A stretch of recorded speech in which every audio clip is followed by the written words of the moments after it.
Bismillahirrahmanirrahim. Assalamualaikum warahmatullahi wabarakatuh. Jumpa lagi dengan saya Kasmawati dari SMA Negeri 1 Makassar. Nah, kali ini kita akan membahas mengenai laporan keuangan untuk mata pelajaran ekonomi kelas 12 semester ganjil, ya. Ini akuntansi perusahaan jasa. Nah, tujuan pembelajaran kita yakni peserta didik mampu menyusun laporan laba rugi, laporan perubahan modal, dan neraca. Nah, ini siklus akuntansi, ada faktur, nota, kwitansi ataupun transaksi, ya, di analisis masuk dan dicatat masuk ke dalam jurnal umum, kemudian diposting masuk ke dalam buku besar, kemudian dari buku besar dimasukkan ke dalam neraca saldo, kemudian dibuatkan jurnal penyesuaian, kemudian kertas kerja. Nah, untuk kertas kerja ini adalah alat bantu untuk membuat laporan keuangan, yakni laporan laba rugi, laporan perubahan modal, dan neraca. Kemudian dibuatkan jurnal penutup, masuk ke dalam buku besar, neraca saldo setelah penutupan, dan terakhir adalah jurnal pembalik. Oke, semangat, cerdas, sukses, berkarakter. Motivasi kita kali ini adalah dengan memahami laporan keuangan, kita dapat mengetahui keuntungan dan bertambahnya kekayaan perusahaan.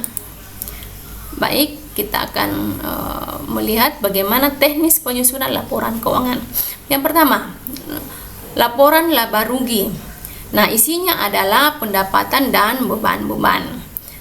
Ini kalau pendapatannya lebih besar daripada bebannya, maka dia laba.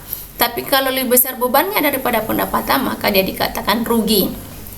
Kemudian kita pindah yang kedua, laporan perubahan modal. Di sini isinya adalah modal awal, ada laba atau rugi, kemudian prepay. Nah, di sini modal awal ditambah laba dikurangi prepay, hasilnya adalah modal akhir. Tapi kalau dia rugi, maka modal awal dikurangi rugi dan prepay, hasilnya adalah modal akhir. Kemudian yang ketiga, neraca. Nah, untuk neraca isinya adalah harta, utang, dan modal. Di sini ada prinsip keseimbangan antara harta, utang, dan modal. Sekarang kita akan lihat contohnya. Ini contoh kertas kerja sebagian, isinya laba rugi. Kita masukkan ke dalam laporan laba rugi. Nah, ini pendapatan. Jadi ada pendapatan jasa, kemudian pendapatan bunga itu dijumlahkan. Ini 12 juta tambah 500.000 berarti 12.500.000. Kemudian dikurangi dengan beban. Itu ada beban gaji dan ada beban perlengkapan kantor. Jadi jumlah total beban adalah sebesar 3.400.000. Berarti pendapatan 12.500.000 dikurangi dengan beban 3.400.000 berarti dia laba. Yaitu sebesar 9.100.000. Nah, selanjutnya laporan perubahan modal. Di sini ada modal awal 25 juta, kemudian laba diperoleh dari laporan laba rugi tadi yaitu 9.100.000. Kemudian ada prepay-nya sebesar 1.250.000. Ini dikurang ya, laba dikurangi prepay. Maka hasilnya adalah penambahan modal yaitu 7.850.000. Kemudian ditambahkan dengan modal awal 25 juta, maka hasil akhirnya adalah 32.850.000. Jadi ini modal akhir 32.850.000. Kemudian kita masuk di neraca. Ini kertas kerja sebagian, isinya neraca.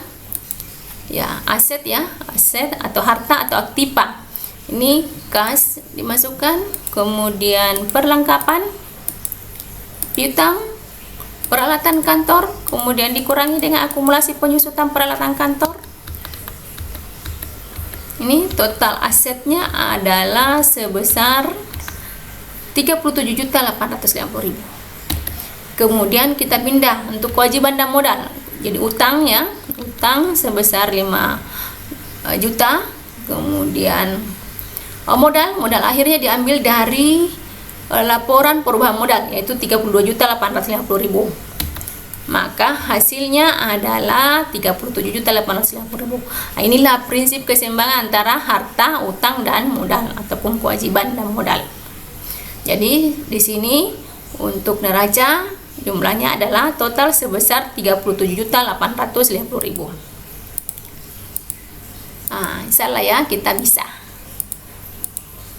Baik, lanjut. Kita akan latihan soal UTBK. Soal pertama.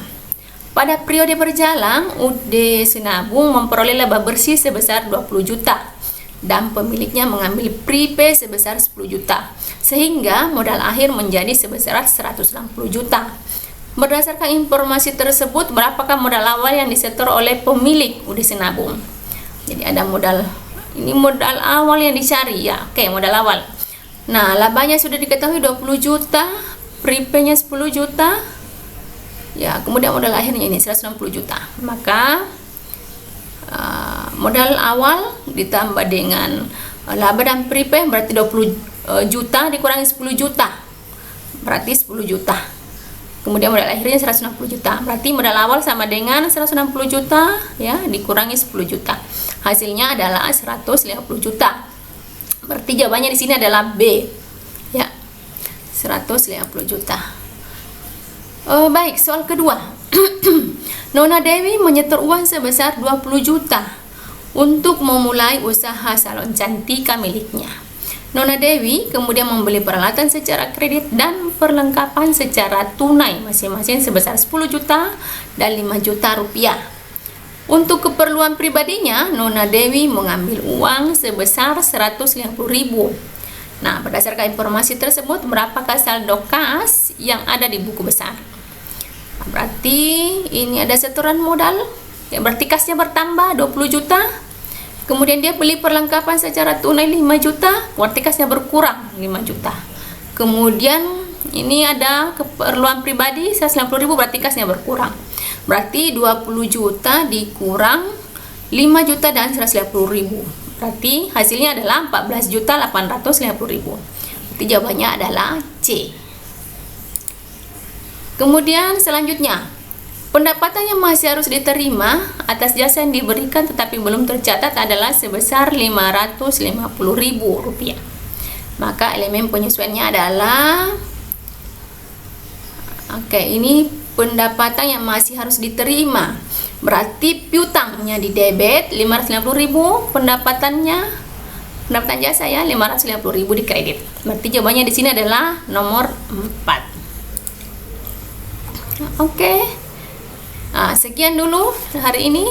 Mudah-mudahan bermanfaat. Terima kasih. Assalamualaikum warahmatullahi wabarakatuh.